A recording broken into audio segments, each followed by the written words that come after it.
नमस्कार विद्यार्थियों। कक्षा 10वीं की हिंदी में आज हम पढ़ेंगे व्याकरण। शुरुआत करते हैं वर्ण से। किसी भी भाषा की वह लघुत्तम इकाई जो अखंडित हो अर्थात उसके खंड न किए जा सकें वर्ण कहलाती है।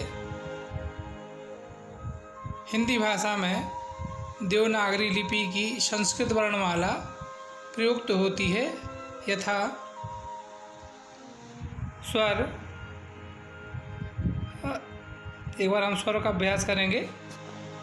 अ, आ, इ, ई, उ, ऊ, ऋषि, ए, ऐ, ओ, औ, अह।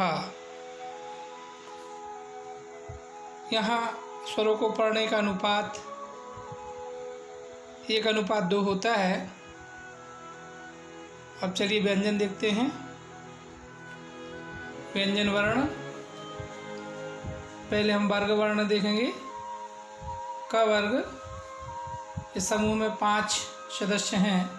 क, ख, ग, घ, ङ। च वर्ग, च, छ, ज, झ, ञ। ट वर्ग, ट, ठ, ड, ढ, ण। थ वर्ग, त, थ, द, ध, न। प वर्ग, प, फ, व, भ, म। अंतस्थ य, र, ल, व। ऊष्म श, ष, स, ह। संयुक्त क्ष, त्र, य, श्र। द्विगुण ड़ा और अढ़। अब शब्द एक से अधिक वर्णों के मेल से बने सार्थक वर्ण समूह या विकार शब्द कहलाते हैं।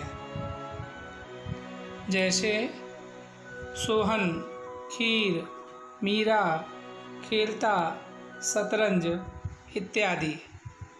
इन समस्त उदाहरणों में जो शब्द दिए हैं, इनमें 2 या 2 से अधिक शब्द एक निश्चित अनुपात में अर्थपूर्ण ढंग से मिले हुए हैं।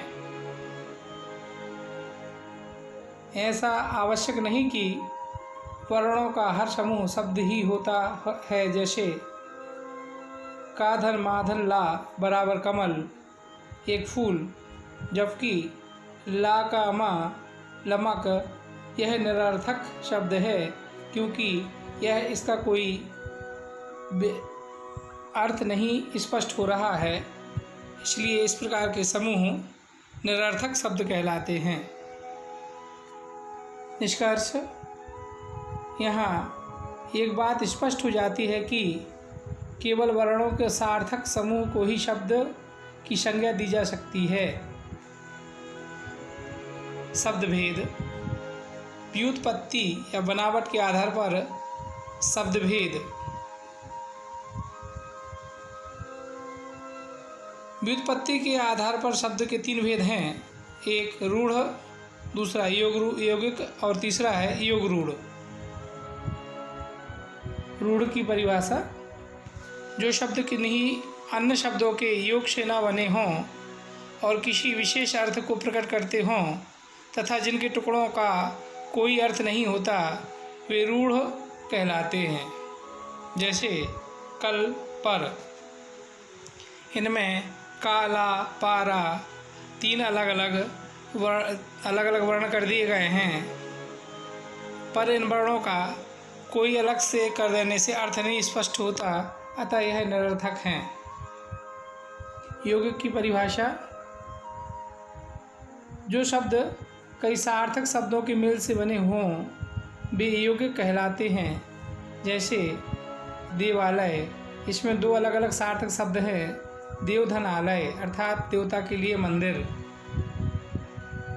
योग रूढ़ की परिभाषा, वे शब्द जो यौगिक तो हैं किंतु सामान्य अर्थ को ना प्रकट कर किसी विशेष अर्थ को प्रकट करते हैं, योग रूढ़ कहलाते हैं। जैसे पंकज और दशानन, यहाँ पंक धंजा अर्थात कीचड़ में खिला हुआ, जिसका अर्थ होता है कमल। इसी प्रकार दशानन, 10 हैं आनन जिसके, अर्थात रावण। उत्पत्ति के आधार पर शब्द भेद। उत्पत्ति के आधार पर शब्द के निम्नलिखित 4 भेद हैं: तत्सम, तद्भव, देशज और विदेशी। तत्सम वे शब्द हैं जो हिंदी भाषा में सीधे संस्कृत से ही जैसे कि तैसे प्रयुक्त कर लिए जाते हैं, जैसे अग्नि, क्षेत्र, वायु, रात्रि, कक्षा आदि। तद्भव संस्कृत के बिगड़े हुए शब्दों को जो बाद में हिंदी के रूप में आ जाते हैं तद्भव कहलाते हैं, जैसे अग्नि का आग, दग्धि का दही, कक्ष का कांख आदि। देशज जो शब्द क्षेत्रीय प्रभाव के कारण परिस्थिति व आवश्यकता अनुसार बनकर प्रचलित हो जाते हैं वे देशज शब्द कहलाते हैं, जैसे पगड़ी, गाड़ी, थैला, लोटा, डोरी आदि। विदेशी या विदेशज विदेशी जातियों के संपर्क से उनकी भाषा के बहुत से शब्द हिंदी में प्रयुक्त होने लगे हैं। ऐसे शब्द विदेशी कहलाते हैं, जैसे स्कूल, अनार, आम, कैंची, अचार, पुलिस, टेलीफोन, रेल, आँख आदि। इस अध्याय में बस इतना ही। अब बारी है प्रश्न अभ्यास की, तो लीजिए प्रस्तुत हैं ये प्रश्न।